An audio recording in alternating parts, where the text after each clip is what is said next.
জাতীয় কমিশনের বৈঠকে আলোচনার জন্য দুইটা বিষয় নির্ধারিত ছিল। প্রথম বিষয় সাংবিধানিক ও সংবিধিবদ্ধ প্রতিষ্ঠানের নিয়োগ কমিটি, দ্বিতীয় বিষয় দ্বিকক্ষ বিশিষ্ট পার্লামেন্ট, তার মধ্যে নিম্নকক্ষ আছে। এই দুইটা বিষয়ের প্রথম ভাগের আলোচনায় সাংবিধানিক ও সংবিধিবদ্ধ প্রতিষ্ঠানের নিয়োগ কমিটি, যেটা গত আগের দিনের আলোচনাতেও ছিল, এর আগেও ছিল, এনসিসি নামে ছিল, তারপরে সাংবিধানিক ও সংবিধিবদ্ধ প্রতিষ্ঠানের নিয়োগ কমিটি এই নামে ছিল তারপরের দিন, আজকেও একইভাবে এসছে। এইখানে সংস্কার কমিশনের, জাতীয় ঐক্য কমিশনের পক্ষ থেকে কয়েকটি বিষয়ে সংযোজন সংশোধন করে আজকে উপস্থাপন করা হয়েছে, কিন্তু এই বিষয়ে আমাদের বক্তব্য আগের মতোই। আমরা সাংবিধানিক বিভিন্ন সংস্থা, কমিশন এবং সংবিধিবদ্ধ সংস্থা কয়েকটি এর নিয়োগ সংক্রান্ত বিষয়ে আমাদের মতামত আগে যেভাবে ছিল এখনো আছে। আমরা চাই সমস্ত সংস্থাগুলোর স্ব আইন যেগুলো আছে তার মধ্যে আমরা সংশোধনী আনি এবং সেই আইনগুলোতে সংস্কার করে আরও স্বচ্ছতা, জবাবদিহিতা আমরা নিশ্চয়তা বিধান করি এবং সেই গঠন প্রক্রিয়াটা আরও শক্তিশালী করি। তার মধ্য দিয়ে সাংবিধানিক প্রতিষ্ঠানগুলো আমরা আরও জন আকাঙ্ক্ষার সাথে মিলিয়ে ভবিষ্যতে আমরা সেই প্রতিষ্ঠানগুলোকে নির্মাণ করতে পারব। সংবিধিবদ্ধ প্রতিষ্ঠানের ক্ষেত্রেও একই, বিদ্যমান আইন, যেমন দুর্নীতি দমন কমিশনের বিষয়টি এখানে এসছে, বিদ্যমান আইনে অনেক সংস্কার প্রয়োজন। আমরা প্রয়োজনীয় গণতান্ত্রিক সংস্কারের মধ্য দিয়ে দুর্নীতি দমন কমিশনের নিজস্ব স্বচ্ছতা, জবাবদিহিতা, নিশ্চয়তা বিধান করতে চাই এবং একই সাথে একটি শক্তিশালী দুর্নীতি দমন কমিশন, কার্যকর দুর্নীতি দমন কমিশন আমরা গঠন করতে চাই। এই কথাগুলো আমরা বলেছি এবং আরও অন্যান্য কমিশন এবং আইনের দ্বারা নির্ধারিত আরও যদি সংস্থা থাকে, সকল বিষয়েই ঐক্যমতের ভিত্তিতে আমরা আইন প্রণয়নের মধ্য দিয়ে সেই নিয়োগ বিধিটা স্ব আইনে রাখতে চাই। কারণ আমরা রাষ্ট্রের মধ্যে ভারসাম্য প্রতিষ্ঠার জন্য নির্বাহী বিভাগ, বিচার বিভাগ এবং বিচার বিভাগ এবং আইনসভা, নির্বাহী বিভাগ, বিচার বিভাগ এবং আইনসভা সবগুলো একটা ভারসাম্যমূলক কর্মকাণ্ড বা ভারসাম্যমূলক একটা রাষ্ট্র ব্যবস্থা প্রতিষ্ঠা করতে চাই এবং সকল বিভাগের যার আওতাধীন স্বাধীনভাবে আইন কর্মকাণ্ড যাতে পরিচালনা করতে পারে সেই ব্যবস্থাটা আমরা প্রতিষ্ঠা করতে চাই। এই বিষয়ে এখানে আমার বক্তব্য শেষ।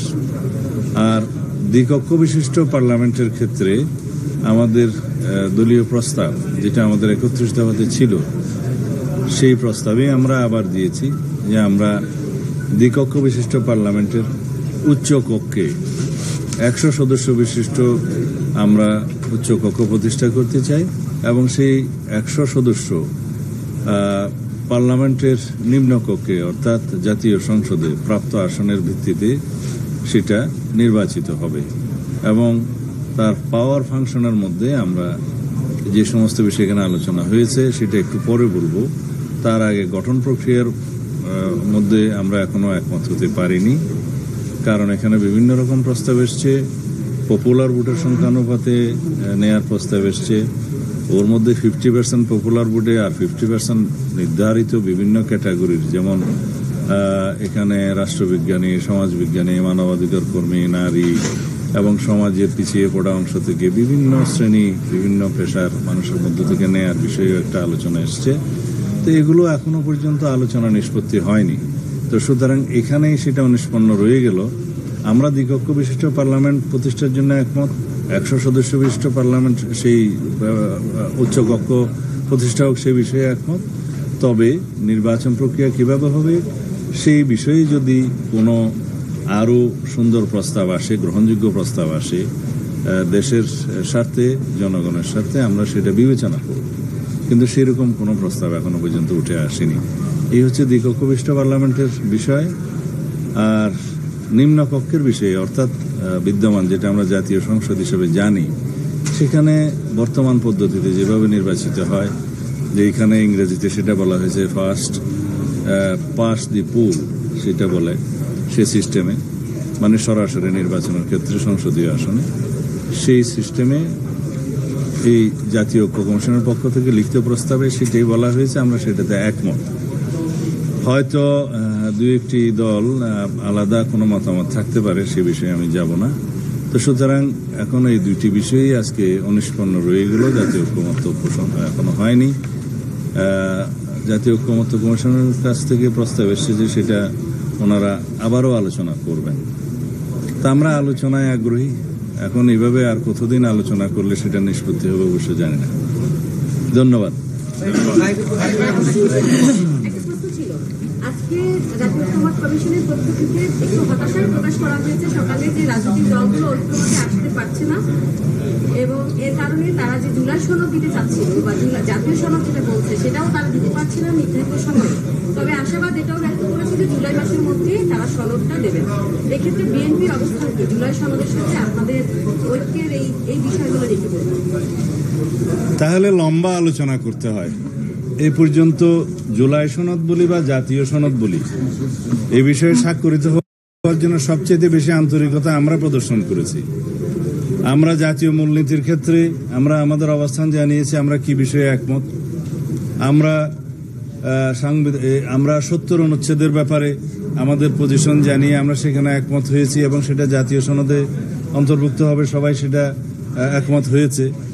এবং এরপরে পার্লামেন্টের স্থায়ী কমিটিগুলোতে সভাপতিত্ব দেওয়ার ক্ষেত্রে বিরোধী দলের কাছে সভাপতিত্ব দেওয়ার ক্ষেত্রে আমরা তখন একমত হয়েছি 4টি গুরুত্বপূর্ণ কমিটি সহ। আর আসনের সংখ্যার অনুপাতে যা পাবে বিরোধী দল, সেখানে হয়তো 1/3ও আসতে পারে, সেগুলোর বিষয়ে আমরা একমত হয়েছি। আমরা প্রধানমন্ত্রীর মেয়াদের ক্ষেত্রে যেটা জীবদ্দশায় বা সারা জীবনে কোনো ব্যক্তি 10 বছরের বেশি প্রধানমন্ত্রী আসনে বহাল থাকবেন না, সে বিষয়ে আমরা একমত হয়েছি। তবে ওখানে আমাদের একটা শর্ত ছিল যে এনসিসির মতো বা সাংবিধানিক নিয়োগ কমিটির মতো কোনো বিষয় এখানে আমরা থাকলে হয়তো আমরা সেই বিবেচনাটা আমাদের আগের প্রস্তাব অনুসারে যেতে হবে আমাদেরকে, সেই বিষয়ে আমরা একমত হয়েছি। রাষ্ট্রপতির নির্বাচন ক্ষেত্রে আমরা গোপন ব্যালটের মাধ্যমে স্বাধীনভাবে এমপিরা ভোট দিতে পারবে, সেই বিষয়ে একমত হয়েছি। তো ঐক্যমত্য তো পোষণ হচ্ছে। এখন যদি জাতীয় ঐক্যমত্য কমিশনের সকল প্রস্তাবে যদি আমাদেরকে 100% একমত হতে বলে, তাহলে আলোচনার জন্য ডাকা হলো কেন? জাতীয় ঐক্যমত্য পোষণ হলে যে সমস্ত বিষয়গুলোতে দলসমূহ একমত হবে, সেই বিষয়গুলো একত্রিত করে জুলাই সনদ বা জাতীয় সনদ স্বাক্ষরিত হওয়ার কথা। তা এখন এখানে যদি আমাদেরকে বাধ্য করা হয় যে এই সমস্ত বিষয়ে একমত হতেই হবে, সেটা তো সঠিক হলো না। আমি হতাশ নই, আমরা হতাশা কখনোই ব্যক্ত করি না, আমরা আশাবাদ ব্যক্ত করি। আমরা এই প্রস্তাব দেব যে সমস্ত বিষয়ে দলসমূহ এবং সবাই মিলে ঐক্যমত্য পোষণ হবে, সেগুলো জুলাই সনদ হিসেবে স্বাক্ষরিত হবে।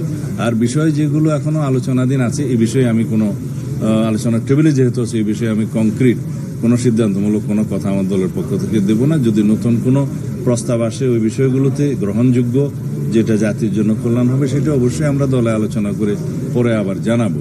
এই হচ্ছে আমাদের বক্তব্য। একটা প্রশ্ন, আজকে যেটা ফ্রেশ প্রপোজাল আসছে, আপার হাউস যদি পিআর হয়, সেই ক্ষেত্রে আপার হাউসের সিম্পল মেজরিটিতে কনস্টিটিউশন অ্যামেন্ডমেন্ট, এই বিষয়টা কি আপনার অ্যাকসেপ্টেবল? এই নতুন প্রস্তাবটা আপার হাউসে সিম্পল মেজরিটিতে যে কোনো সাধারণ বিল না অ্যামেন্ডমেন্ট মানে কি? Constitution amendment? কনস্টিটিউশন অ্যামেন্ডমেন্টের ক্ষেত্রে আমাদের কথা আছে, যদি সংবিধানের অ্যামেন্ডমেন্ট 2/3 মেজরিটিতে হয়, তাহলে পরে আমাদের দেয়া প্রস্তাবে, আগের প্রস্তাবে যে আসনের সংখ্যা অনুপাতে, ওখানে আমরা আছি।